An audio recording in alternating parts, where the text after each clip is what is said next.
very warm welcome in today's lesson where we'll be talking about functional corporate skills and techniques and majorly focusing upon the dyadic communication.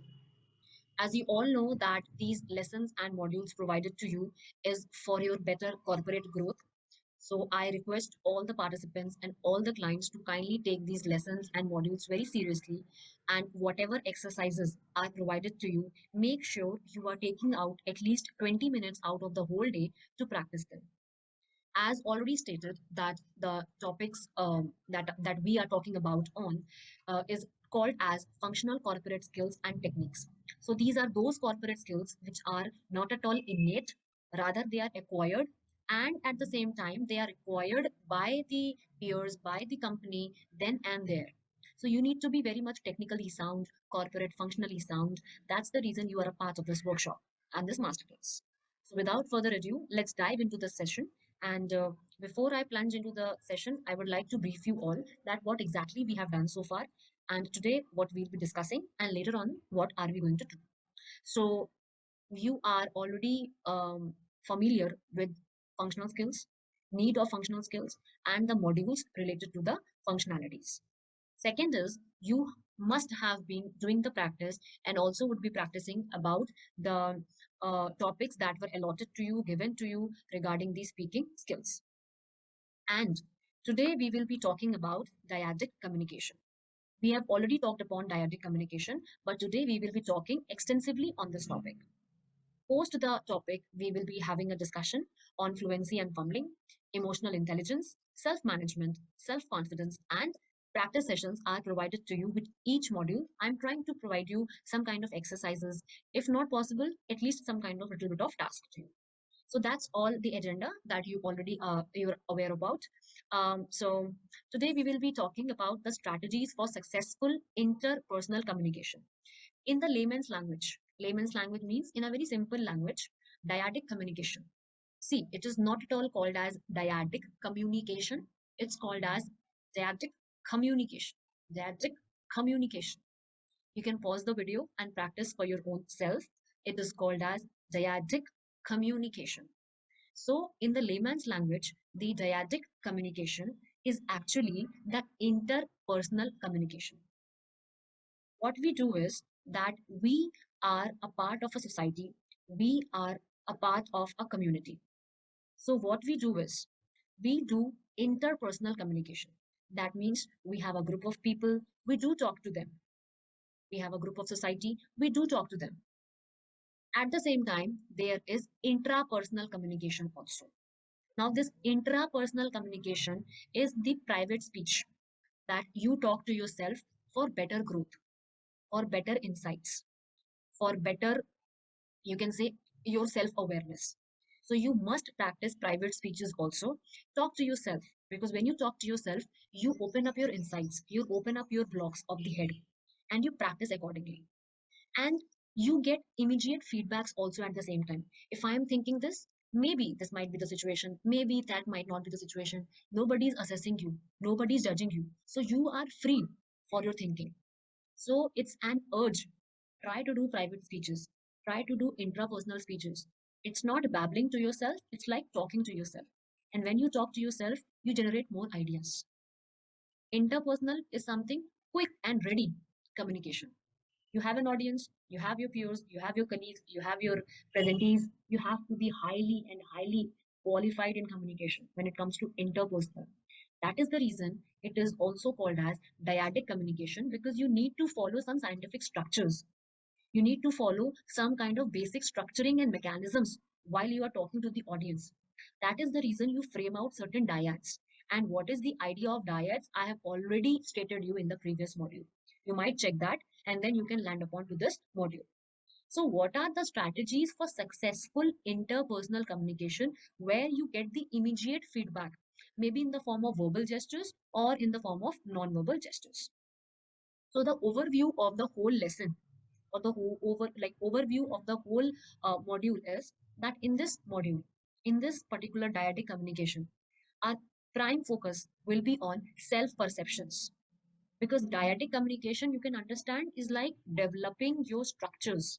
Just close your eyes right now and try to understand. Everybody just close your eyes, forget what is there on this particular slide. Dyadic communication. This is the first time that you are hearing this term. Close your eyes, everyone. This is the first time that you are hearing this term. So, dyadic communication is the procedure for creating the dyads. What are dyads? Dyads are the structured conversations. What are structured conversations? Structured conversations follow the concept of IBC: introduction, body, and conclusion. So when you are following the structure of IBC, you are actually talking in a time frame, in a calculated time frame. That means you are forming dyads. Open up your eyes. Now, why did I say to you to close your eyes? I myself was closing my eyes. Reason being, reason being that it should be embedded in your head.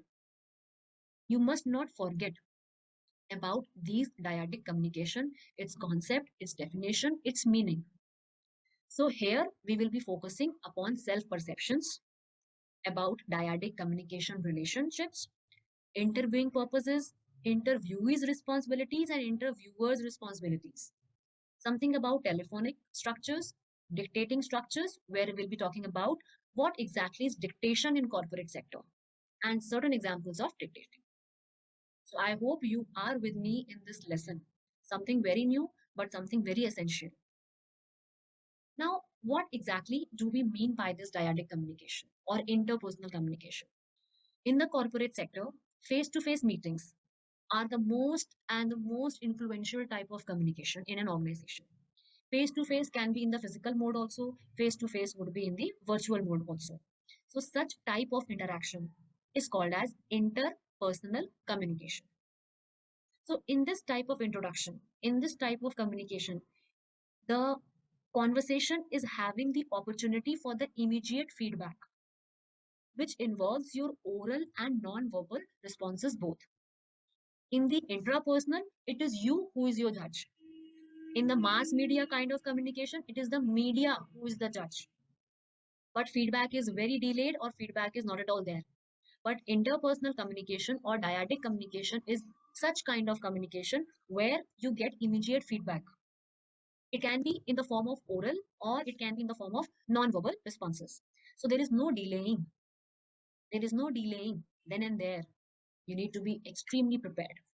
So many of the communications are with the one person also, and many of the communications are with more than one person, depending on your situation and condition. So such interactions, such communications are called as dyadic communications, which is one-to-one kind of a relationship where there is immediate feedback. There is no delaying in the task. So you get to know your results then and there. So you need to understand the gravity, the quickness, and the clarity of dyadic communication.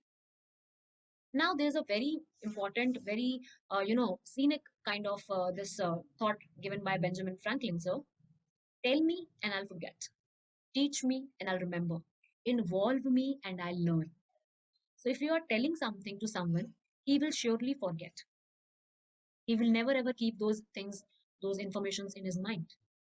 But if you are teaching him, that student, that learner, that participant, that client will make an effort to at least remember it. But at the same time, if you're involving that person in some kind of task, maybe in generating the concept, maybe in executing the task, maybe in giving the feedback, you are involving that person. And when you are involving that person will have better results. So dyadic communication involves the person in creating the dyads. And then only the person learns. When you're a part of interview, when you're a part of a telephonic conversation, when you're a part of a dictation, you are being involved. Hence, you are learning. Nobody's teaching you, nobody's simply telling you. So you cannot forget, you cannot remember. Rather, you need to learn and understand.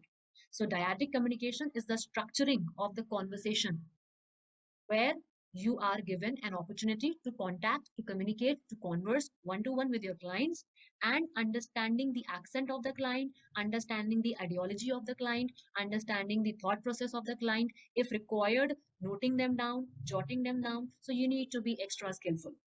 This whole scenario is called as interpersonal communication in a simple language, whereas we term it as dyadic communication in the corporate language. I hope you now would be aware about what is dyadic communication. So involve yourself more in this module. So dyadic communication, again, defined as two persons talking to each other to seek the information, to exchange the information, to transfer the ideas.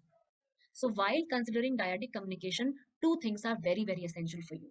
Number one is the concept of self-perception, and number two is the concept of dyadic communication relationship building. Self perception cycle is very important for you to understand because it helps you to understand the psychology of your clients. At the same time it becomes highly essential for you to be more influential, more persuasive, and more effective in front of your clients. So if you are well versed with the self perception cycle, you are better at judgment, you are better at analysis, you are better at understanding what the other person is trying to say. May be the other person trying to befool you, maybe the other person try to involve you in something that's negative. So you need to absorb those vibes. So you need to be so tactful in self perceptions that you are creating positive dyadic, or you are creating positive dyadic structures. Now, self perception, what exactly do I mean by self perception? How you perceive others personality. There are various methodologies, there are various methods that you can utilize when you are talking to someone. Never ever focus on the context only, never ever focus on the content only, but also make your view 360 degrees. Look at the gesture of the person, look at the eye contact of the person, look at the hand movement of the person. With this, you will be able to understand the psychology, the intentions of that person. So self perception cycles first point is that you need to have a clear cut idea about the personality of the other person. Don't get bogged down. Don't get amazed by the flauntingness of the person. Person might flaunt in front of you, at the same time befool you. So don't get into that regime. Understand things vigilantly. What are your inferences from whatever you see and feel? This is a completely psychological concept used in the corporate sector to trigger out the person, to figure out the person, and also to know what's there in the person, not via words, but via gestures. So if you're feeling something negative about a person, do not underestimate yourself. Give yourself time and analyze your decisions. Because why am I saying this? You need to understand your insights also. You need to give yourself some kind of time that if you are analyzing this aspect of the person, why is it so? So this thing helps you to take better decisions at the last. Don't be hesitant. Don't slurry. Don't move so fast that you take wrong decisions. Self perception cycle helps you to come on better inferences because your self perceptions can be tested through honest feedback from an intimate friend. If you have sensed something in someone, discuss it with your immediate or the intimate friend because that friend will give you an honest feedback.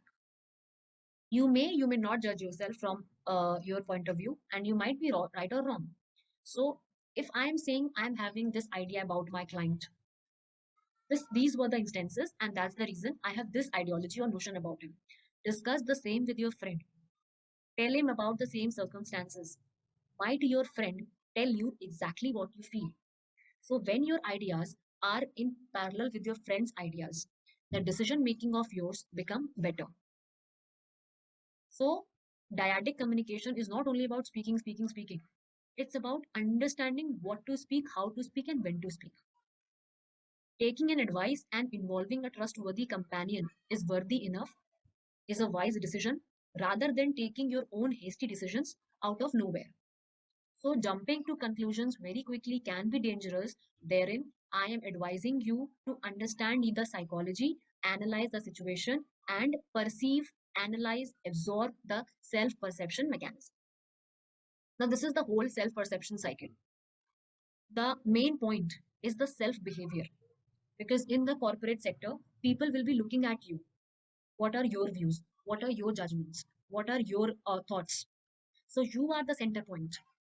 Now, self perception is your calculation going in your head about the decision, and your decision making power is contributed by oral responses, non-verbal responses, and also the perceptions of your intimate friend and others. So try to amalgamate all those points and then plunge or dwell or land upon any sort of conclusion. You might not be understanding it right now, but when you revisit the lesson 2 or 3 times, you will understand that, so sorry, that this self perception cycle is actually preventing you and protecting you from taking some hasty decisions. So, self perception cycle is the first step in the dyadic relationship, in the dyadic communication, where you analyze the person not only by the file that he has presented, by the document that he has presented, by the words that he has been saying on. No, analyzing different aspects of that person, self investigating the person, self analyzing the person, broaden up your reflective skills, assess his oral responses, assess his non verbal responses. When you have assessed, discuss the same with your friend, intimate colleague friend. Take their suggestions and advice. Then come on to the self behavior of your own self and then take the decision. So, this self perception cycle will help you to decide whether you should take defensive mechanism or you should take non defensive mechanism.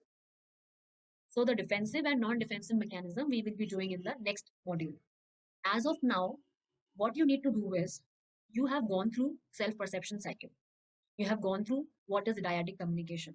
Now analyze the situation where you have met a person who is looking ambiguous to you in your office, who is poking you, who is disturbing you, who is very nice to you, who is trying to trap you. If not able to identify, give that time to yourself, analyze, and take wise decisions. Number one. Number two, if you had a meeting today and you are not able to come to a common point, revisit that meeting in your subconscious and conscious mind. Try to reflect yourself back. What were the oral responses at that moment of time? Jot them down. What were the non verbal responses at that moment of time? Jot them down.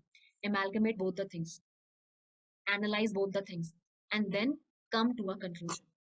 So, self perception cycle is a very simple technique, rather psychological technique that helps you to grasp the ideas, to self analyze, utilize your reflective and analytical skills to come on to a better decision. Doesn't make you much and much hasty. So that's all for today. I'll be discussing more on it in the next module. Till then, stay happy and stay safe.